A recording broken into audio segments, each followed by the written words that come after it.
Salut Marc. Bonjour Antoine. Marc, tu es coach agile chez Publicis Sapient Engineering et responsable de la formation Agile à l'échelle. Moi, je suis directeur conseil agile dans l'équipe et je suis ravi qu'on se parle aujourd'hui parce qu'on est là pour parler du fait que tu es le premier SPCT issu d'une entreprise française dans le monde. Ça se fête. SPCT, ça veut dire Safe Program Consultant and Trainer. Est-ce que tu peux nous en dire un petit peu plus sur ce que ça veut dire concrètement ? Bien sûr. Peut-être commencer par parler de SAFE avant de parler d'SPCT. SAFE, ça veut dire Scaled Agile Framework for Enterprises. C'est donc un framework basé sur Lean et Agile, destiné à accompagner des entreprises dans leur déploiement de l'agilité à l'échelle, plutôt des grandes entreprises. À l'intérieur de ce framework, ou plutôt à côté de ce framework, il y a tout un dispositif de formation, des formations de différents niveaux, et donc un réseau de partenaires et de formateurs. Il y a plusieurs degrés de certification, et le degré de certification dit SPCT, Safe Program Consultant and Trainer, comme tu as dit, est le niveau le plus élevé qui permet de former des formateurs. Safe Program Consultant and Trainer, c'est donc un formateur qui a expérimenté Safe sur le terrain et qui est capable de former ceux qui vont le déployer à leur tour, c'est ça ? Voilà, pour être SPCT, il faut d'abord faire preuve d'une grande expérience, d'avoir déployé le framework Safe sur le terrain, avoir lancé des trains, ça s'appelle comme ça, lancé des équipes agiles, avoir animé des formations, avoir animé des ateliers. Lorsqu'on remplit un certain nombre de conditions comme celle-ci, alors on peut devenir candidat pour attaquer un parcours de certification SPCT. Alors il y a un truc moi qui m'a frappé quand tu m'as parlé de ce parcours-là, c'est que il y a plus de 13 000 SPC dans le monde, donc Safe Program Consultant, des gens capables de déployer, formés en tout cas pour déployer Safe sur le terrain auprès d'organisations publiques et privées. Mais il n'y a que 70 SPCT environ. 13 000 d'un côté, 70 de l'autre. Qu'est-ce qui fait qu'il y a aussi peu d'élus ? Ça s'explique assez facilement. La qualité est non négociable avec Safe. Tout est tourné autour de la qualité, y compris les formations et donc le réseau de formateurs. Pour devenir SPCT, c'est-à-dire pour atteindre le niveau qui permet de former des SPC, il faut faire preuve d'un parcours, comme je le disais, qui est assez important. C'est la raison pour laquelle il y a assez peu d'élus. C'est un parcours qui, moi, m'a pris 2 ans et demi.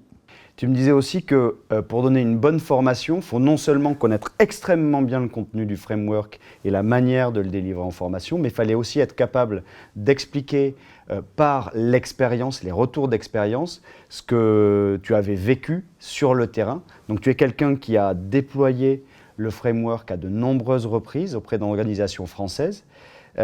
Donc tu es plus au courant que la plupart des gens de ce qui fait le succès de Safe. Pourquoi est-ce que Safe aujourd'hui, c'est le principal framework d'agilité à l'échelle utilisé dans le monde ? Alors on peut commencer par essayer d'expliquer pourquoi les entreprises veulent faire de l'agilité sans y passer trop de temps. On est dans un monde qui bouge, on est dans un monde qui devient digital, il n'y a plus de barrière entre ce qu'on appelait le service informatique, le métier, etc. Et donc les entreprises veulent être capables de sortir des bons produits veut dire adaptés à leurs clients, plus vite. Donc il faut diminuer ce qu'on appelle le time to market. Et la motivation essentielle des entreprises lorsqu'elles veulent faire de l'agilité, c'est de diminuer le time to market. C'est le principal apport des frameworks d'agilité à l'échelle en général.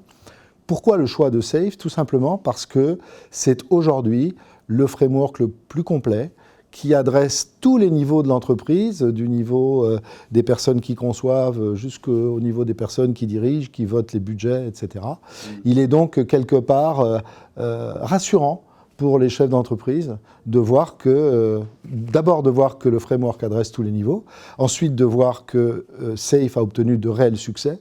Il y a beaucoup d'entreprises qui ont implémenté avec succès Safe, et donc c'est rassurant pour les nouveaux arrivants de dire ok, on va faire la même chose chez nous, entre guillemets. Et selon toi, Safe est un framework qui est très riche, très bien documenté et qui évolue relativement vite. est-ce qu'il faut adapter Safe by the book? Adapter Safe by the book. Est-ce qu'il faut implémenter Safe by the book? Bien sûr que non. Safe, encore une fois, est un framework.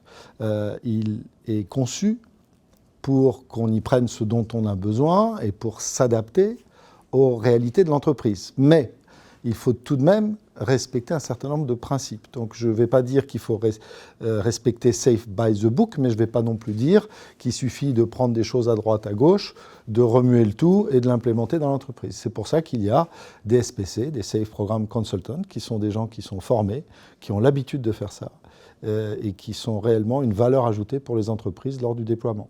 Et est-ce qu'il suffit, selon toi, de bien connaître le framework pour être capable de le déployer? Bien sûr que non. Il faut surtout bien connaître les erreurs à ne pas commettre. Alors je pourrais y passer beaucoup de temps à expliquer les erreurs à ne pas commettre, mais évidemment qu'il faut une expérience terrain, évidemment qu'il faut déjà avoir rencontré des difficultés, et la plus importante d'entre elles, et la plus sous-estimée malheureusement, c'est la résistance au changement. Quand on dit aux individus qu'on va transformer leur façon de travailler et qu'elle sera meilleure et plus satisfaisante, ils sont tous d'accord. Et le jour où on commence vraiment à le faire, il y a une résistance naturelle. Pour déployer correctement le framework Safe, on a besoin de professionnels qui ont de l'expérience, qui n'ont pas que la dimension connaissance du framework, qui ont également des compétences en conseil, en coaching, en compréhension de la complexité de l'entreprise. Il ne suffit pas d'aller sur le site de Safe, de regarder le framework, d'aller prendre ce qui nous intéresse dedans et de le déployer.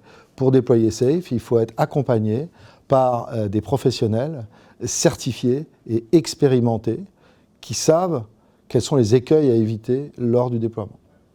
Ce qui fait peut-être la différence entre toi et un autre SPCT, c'est que tu es français et que le framework, tu l'as déployé dans des organisations françaises.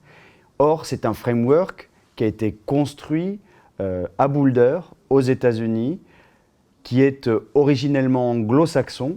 Et donc, pour toi, est-ce que c'est un framework qui s'adapte à la culture latine des organisations françaises? Bien sûr qu'il s'adapte. Alors, le fait qu'il ait été conçu aux États-Unis et déployé dans des entreprises anglo-saxonnes n'y change rien.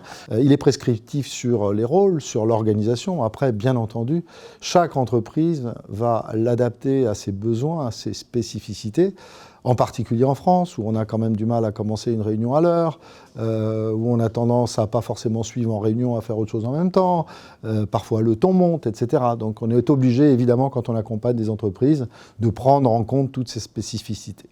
Ok. Donc tu as une façon française d'adapter le framework pour les organisations françaises? Je dirais qu'il est certainement plus facile pour un Français d'accompagner une entreprise française qu'un anglo-saxon. Une dernière question, Marc. Si tu devais donner un conseil à un manager, un directeur, qui s'intéresse à l'agilité à l'échelle, sur la manière de le déployer, quel conseil lui donnerais-tu? Alors, j'ai bien envie d'en donner 3 des conseils, parce que les 3 sont très importants. 3 points. D'abord, avoir le bon niveau de sponsorship. On ne déploie pas l'agilité uniquement au niveau des équipes, sans avoir le bon niveau de sponsoring, puisque sinon les managers prennent des décisions qui empêchent le déploiement du framework, ça ne fonctionne pas, ou en tout cas ça fonctionne beaucoup plus difficilement. Le deuxième, c'est la connaissance. Il est important que les gens connaissent Safe, y compris les C-level, et donc il faut commencer par envoyer tout le monde en formation. Ça ne dure pas longtemps. Une formation Leading Safe, ça dure 2 jours et on sort de là avec des idées très claires sur ce qu'il faut faire et sur ce qu'il ne faut pas faire. Et ce qu'il ne faut pas faire est au moins aussi important que ce qu'il faut faire. Donc on dédie du temps. Voilà, on dédie du temps. Et le troisième, c'est bien entendu d'être accompagné par des professionnels, par des personnes qui ont l'habitude de déployer le framework, qui savent quelles sont les erreurs à ne pas commettre, qui sont souvent des gens qui ont un regard extérieur, qui ne sont pas pollués par le fonctionnement au quotidien de l'entreprise et qui ont une vision plus haute qui permet de mieux piloter la transformation. Ça marche. 3 conseils. Voilà, 3 conseils. Merci Marc. Il n'y a pas de quoi.